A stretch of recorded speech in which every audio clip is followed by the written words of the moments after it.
tëngërëm lañ leen di wax saa su nekk rek ñi safoo site internet di Buzz M TV Sénégal bu leen fàtte di abonné di bës cloche de notification yi ngir dara bañ leen a raw ci seen i xibaar. am ci mbégte ak bànneex saa su nekk rek di ànd ak yéen ci seen chaîne bi di Buzz M TV Sénégal di gën a fës ci bopp xabaar yi nag dañ koy do rek enquêteurs yi nga xamante ne rek ñu ngi ci tànk ministre ba woon di Mame Mbaye Niang bu ñu sukkandikoo ci xibaar yi nga xamante ne daat nañu koy am nag ginnaaw coow li nga xamante ne rek moo ko jotoon a topp ci mbirum Prodac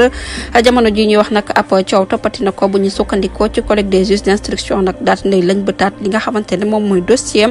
bi mu sàkkoo nag ci parquet financier ci jëmi boppam mu daal di amal ab réquisitoire ci mbirum ki nga xamante ne rek moom mooy Mame Mbaye Niang mi nga xamante ne rek jamono ji yoon mi ngi ci ay tànkam bu ñu sukkandikoo ci journal bi di Libération nag procureur financier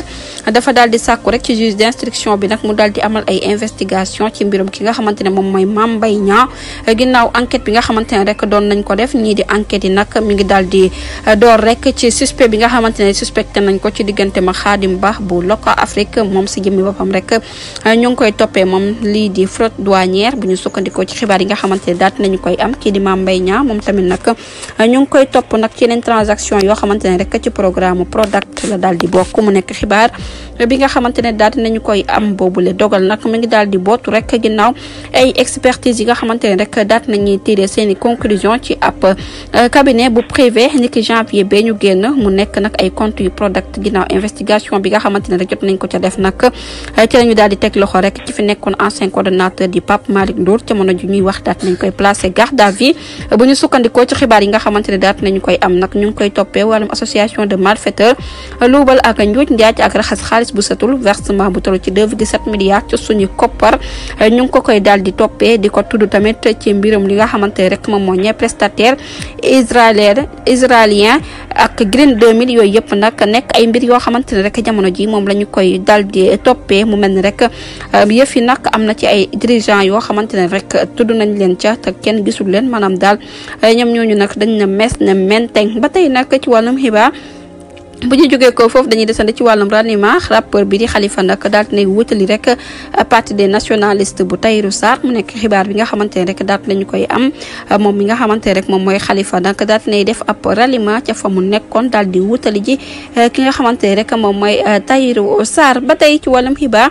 bu ñu jógee ko foofu dañuy desandi rek ci li nga xamante ne moom moo ñeel suukar si ak ceeb bi jëwriñ bu ñu dénk wàllum industrie ak commerce nag ma ngay daal di assurer ay stock yu doy lu jëm ci wàllum ceeb ak li nga xamante ne rek moom mooy suukar laata wàccaay koor gi mu nekk xibaar bi nga xamante ne daal nañ koy fësal mu ñeel production locale bi nga xamante ne rek ñu ngi koy def bay dundee lu ñeel ceeb bi ak suukar si nag ni nañu daal dinañu amal importation yu mucc ayib jaale ko ci DIPA mi nga xamante ne moom mooy encourager achat public bu ceeb local bi nga xamante ne ñu ngi koy bay bu ko defee rek ñu mën a am consommation locale bu mucc ayib mu nekk xibaar bi nga xamante ne daal di nañu koy am ba tey nag dañuy daal di àddu rek wax ci tension politique bi nga xamante ne rek jamono ji moom moo daal di undu nag langue politique bi kii di Macky Sall daal di ñuy waneeti nag beneen nouveau régime ci suñuy bët nag ak bëtu république yi daal di nañuy gis ne rek seen modèle démocratie dañ ko daal di admirer bu baax a baax mu nekk mbir boo xamante ne rek mën nañu jàpp nekk ab donn la wala sax ab héritage boo xamante ne réewu Sénégal moo leen ko bàyyee ak lépp lu mu ci mënti doon nag yëf yi daal dina mës a yàqu di kaddu yi nga xamante daal nañ koy yëkkati ndaxte dañoo daal di gis ne rek yëf yi ab mbañeel da cee daal di am te mbir mu nu mel nag dafay delloo ginnaaw lii di démocratie réew di kaddu yi nga xamante ne rek daal nañ koy def ginnaaw nag ba ñu ci bëri rek gisee ne kii di Ousmane Sonko ak Bassirou Diomaye Diakhar Faye neexootuñu benn yoon ba tey ci wàllum xibaar bu ñu jógee ko foofu dañuy wutale école des douanes nag administration des douanes daat nay célébré ni ki démb yemoo ko juróom benn fan ci weeru novembre ci atum 2025 sorte promo bu 40e promotion bi nga xamante ne rek daal nañ koy nommé hommage jaarale ko nag ci lieutenant Ibrahima Khalilou Gueye mi nga xamante ne jot na composé lu toll ci 327 agents boobu les cérémonie nag ki ko doon amal di monsieur Bassirou Sarr daal di woon nay dajale autorités civiles yi ak militaires yi ak ay partenaires marqué tamit émotion bu ñeel nag li nga xamante ne moom mooy régime wala sax remise posthume bu médaille d'honneur mu nekk fête boo xamante ne rek bu ama am solo la ba tey ci wàllum infrastructure ministre bu ñu dénk wàllum tàggat yaram di Khady Diène Gaye nag daat nay amal ab cérémonie officielle di joxe nag ay clé de centre d'hébergement ci arène nationale bi mu nekk nag infrastructure yoo xamante ne rek république bi moom moo ko daal di joxe bu populaire bu Chine daal di ci ànd ak cadre projet d'assistance technique bu arène nationale de lutte sénégalais mu nekk nag nouvelle boo xamante ne rek nouvelle bu neex la. ba tey nag ci wàllum xibaar ñu jógee ko foofu dañuy daal di àddu rek wax ci tere bi nga xamante ne daal nañu koy tere nag yenn rassemblement yi préfet bu Dakar nag di chef Mouhamed Blondin Ndiaye moom ci jëmi boppam daal dinay bañ rek boobule rassemblement collectif maanaam daal ñaxtu national bi nga xamante ne rek kii di Bougane Gueye Dany ak ñoom Barthélémy Dias bëgg nañ ko organiser nag foofa ca diwaan bu Sacré-Cœur 3 nag daal dinañ leen tere nag boobule rassemblement te dañoo daal di gis ne rek bu ñu ko defee mën nañoo indi li nga xamante ne moom mooy risque à l'ordre public mu nekk circulation boo xamante ne rek ñii di autorités yi dañ ko daal di bañ ba tëdd ci suuf bu ñu sukkandikoo ci xibaar yi nga xamante ne daal nañu koy am nag ñoom ñooñu la ñu bëggoon rek mooy bésunu meeting Ousmane Sonko bi maanaam teraanu meeting bi ñu amal ab ñaxtu national waaye mbir mu nu mel dañ leen ko daal di tere. ba tey ci wàllum xibaar bu ñuy jógee ko foofu dañuy desandi rek ci crise des médias bi nga xamante ne rek moom moo lëmbee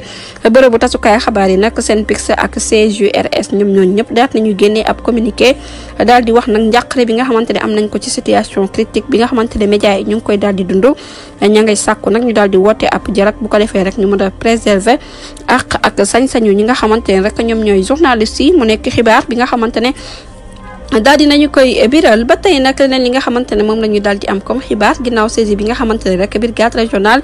bi xeex wàllum drogue foofu ci diwaan bu Louga nag daal di nay fësal lekk ab saisie bu am solo daal di nay teg loxo nag juróom-ñeenti kilogramme cannabis foofu ca diwaan bu Njaañ ñi nga xamante ne rek ñoom ñoo yoroon boobu les produits jamono ji ñuy wax daal nañ leen teg loxo ci seen kër yi nga xamante ne rek fa lañ nekkoon jamono ji ñuy wax daal nañ leen placé garde à vue. ba tey ci wàllum xibaar bu ñu jógee ko foofu dañuy desandi ci kàddu yi nga xamante ne Mamadou Ibra candidat Demain c'est maintenant daal dina koy yëkkati nag nee na gouvernement sénégalais ak fonds monétaire international nañu daal di xool lekk naka la ñuy defee ay négociation bu ko defee ñu mën a am njeexital bu mucc ayib ci programme yees yi nga xamante ne rek ñu ngi leen cay xaar mu nekk kàddu yoo xamante ne rek nee na daal bu ñu sañoon daal ñu daal di am accord ci nu mu gën a gaawee ci siggante sénégalais yi bu ko defee rek ñu daal di xool lekk naka la ñuy def ba soos bi ñu mën koo lekkandoor wala daal ak lépp lu mu ci munti am daal faaw rek ñu daal di lekk mu nekk kàddu yi nga xamante ne Mamadou Ibra Kane daal dina koy yëkkati. ba tey ci wàllum xibaar bu ñuy jógee foofu dañuy desandi ci tension politique bi nga xamante ne rek nouveau pouvoir bi daal dinañu koy am nag gis nañu rek dafa daal di am ab déception ci majorité suñu compatriotes yi di kàddu yi nga xamante ne ancien président ba woon di Macky Sall daal dina koy biral. ba tey ci fleuve Casamance ANAM daal dinay présenté foofu ci diwaan bu Ziguinchor ab projet bu toll ci 42,9 milliards ngir ñu draguer fleuve Casamance bi nga xamante ne rek mën fa tabax ay port yu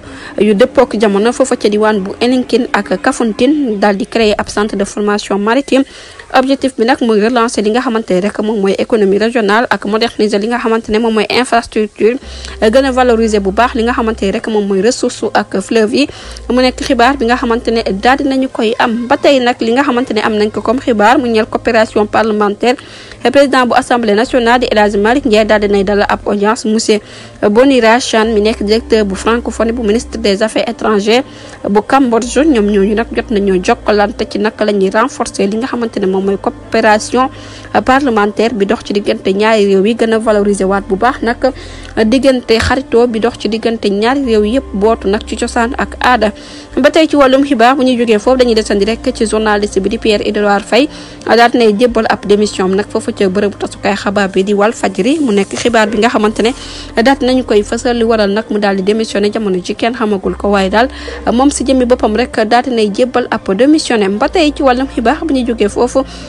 dañuy desandi rek ci rassemblement citoyenneté collectif citoyenneté ñu ngay daal di fàttali nag ordre public yi que ne dinañ annulé boobu le rassemblement nga xamante ne nag mën nañu ko amal nekk juróom-ñetti fan ci weeru novembre ku fa ca diwaan bu Sacré-Cœur ndaxte nag dañoo daal di gis ne rek dañ leen ko daal di tere ngir jàmm des ci biir réew mi nag daal nañuy dégg ndigal ñoom initiateurs yi nga xamante ne kii di Abdou Karim Gueye ci la bokk ñu ngay daal di fësalaat seen engagement ci li nga xamante ne rek moom la réew bu Sénégal di doxee bootu nag ci li nga xamante ne moom mooy loi mu nekk xibaar bi nga xamante ne daal di nañu koy am. ba tey ci wàllum xibaar bu ñu jógee ko foofu dañuy daal di desandi rek ci mbirum ki nga xamante ne rek moom mooy Lat Diop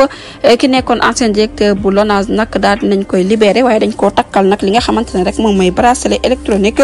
bu ñu sukkandikoo ci xibaar yi nga xamante ne daat nañu koy am rejet pourvoi bi nga xamante ne parquet bi ak cour d'appel daat nañ koy def moom Babacar Ba bu forum justiciable daat nay rafetlu indépendance su justice ak application principe de droit yi nga xamante ne rek ñu ngi koy def ci boobule dossier daal di yemale ñëpp rek ci li nga xamante ne rek moom mooy wàllum yoon.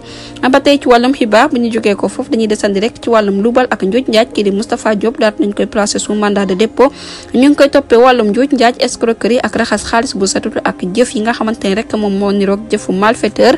jamono ji ñuy wax nag daat nañ koy fëgg rek sous mandat de dépôt mu nekk xibaar